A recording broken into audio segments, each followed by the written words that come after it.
Halo, selamat pagi semuanya. Apa kabar hari ini? Hari ini kita akan mempelajari materi tentang perdagangan internasional. Sebelum memulai materinya, saya ingin memperkenalkan identitas saya.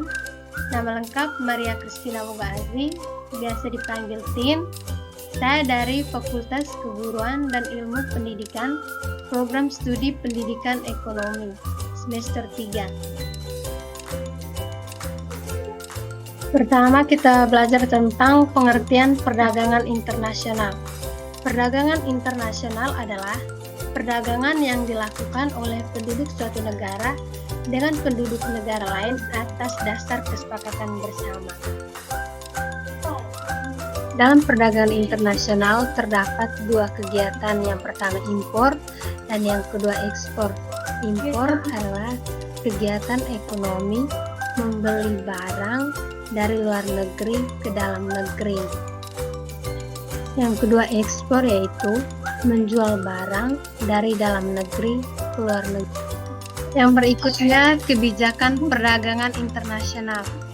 Kebijakan perdagangan internasional adalah kebijakan yang dilakukan suatu negara yang berupa tindakan atau peraturan yang mempengaruhi baik langsung atau tidak langsung terhadap struktur, komposisi, dan alat perdagangan internasional.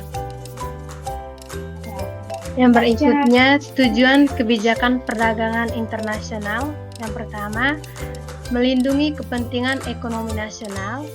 Yang kedua, melindungi kepentingan industri di dalam negeri. Yang ketiga, melindungi lapangan kerja. Yang keempat, menjaga stabilitas dan keseimbangan neraca pembayaran internasional.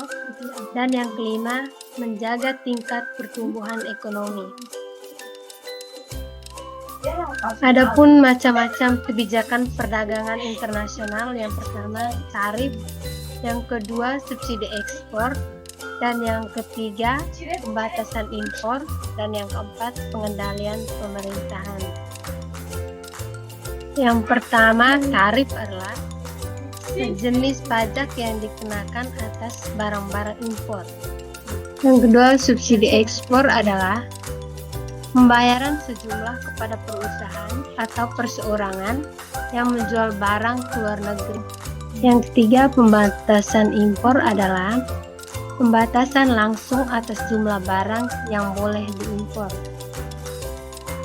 Yang keempat, pengendalian pemerintahan adalah pengendalian oleh pemerintahan atau perusahaan yang diatur secara ketat dapat diarahkan kepada barang yang diproduksi di dalam negeri meskipun barang tersebut lebih mahal dari yang diimpor.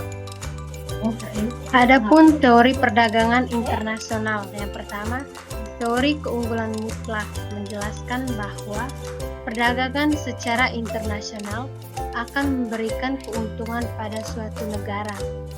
Yang kedua, teori keunggulan kooperatif adalah suatu negara tidak mempunyai keunggulan secara mutlak pada produksi barang.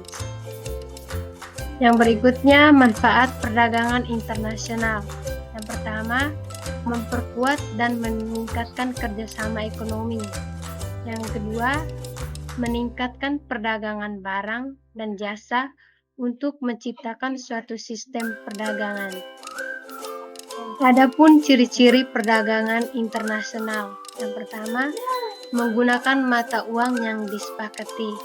Yang kedua, memiliki lingkup yang lebih luas dan tidak mengenal batas negara.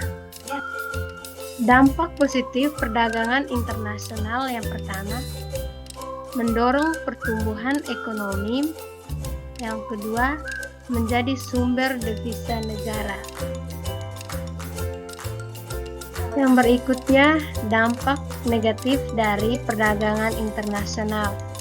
Yang pertama, produk lokal asli buatan dalam negeri mengalami penurunan. Dan yang kedua, adanya persaingan tidak sehat. Lebih baik adik-adik, materi kita hari ini cukup sampai di sini. Semoga apa yang dijelaskan dapat bermanfaat bagi adik-adik semua. Terima kasih, sampai jumpa minggu depan.